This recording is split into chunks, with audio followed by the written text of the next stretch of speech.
नमस्कार, मैं हूं आरजू अंसारी और आप देख रहे हैं राष्ट्रीय जगत विजन न्यूज। छत्तीसगढ़, जो अपनी प्राकृतिक सुंदरता और शांत वातावरण के लिए जाना जाता है, आज एक बड़े खतरे की चपेट में है। राज्य में तेजी से फैल रहा अवैध सट्टेबाजी और जासूसी का नेटवर्क न सिर्फ राज्य की शांति भंग कर रहा है, बल्कि राष्ट्रीय सुरक्षा को भी चुनौती दे रहा है। हाल ही में सामने आए मामलों से यह स्पष्ट होता जा रहा है कि यह network Pakistan, Dubai, UAE, Singapore और बांग्लादेश जैसे देशों से संचालित हो रहा है। राज्य में डिजिटल माध्यमों, खासकर यूट्यूब और सोशल मीडिया का इस्तेमाल कर यह नेटवर्क न केवल सट्टा कारोबार को चला रहा है, बल्कि गोपनीय सूचनाएं भी विदेशी एजेंसियों तक पहुंचाई जा रही है। सूत्रों के मुताबिक रायपुर के अवंती विहार, तेलीबांधा, रिंग रोड, समता कॉलोनी जैसे इलाकों में करीब 300 से अधिक कथित इन्फ्लुएंसर इस नेटवर्क से जुड़े हुए हैं।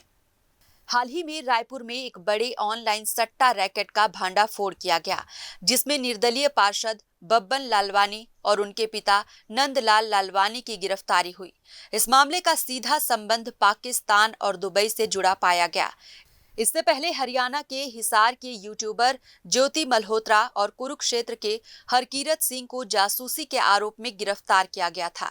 दोनों मामलों में डिजिटल प्लेटफॉर्म्स का दुरुपयोग उजागर हुआ। छत्तीसगढ़ में अवैध रूप से रह रहे विदेशी नागरिक भी चिंता का विषय बन चुके हैं।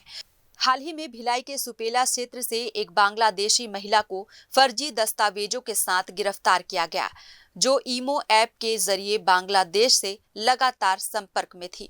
अप्रैल 2025 में राज्य के 3 अलग-अलग घरों से 80 से अधिक अवैध प्रवासियों को पकड़ा गया, जिनके पास पश्चिम बंगाल से बने फर्जी आधार कार्ड और वोटर आईडी मिले।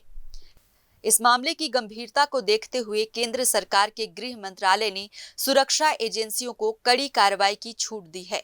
छत्तीसगढ़ पुलिस और दुर्ग की एसटीएफ ने कई इलाकों में सघन छापेमारी अभियान चलाया है।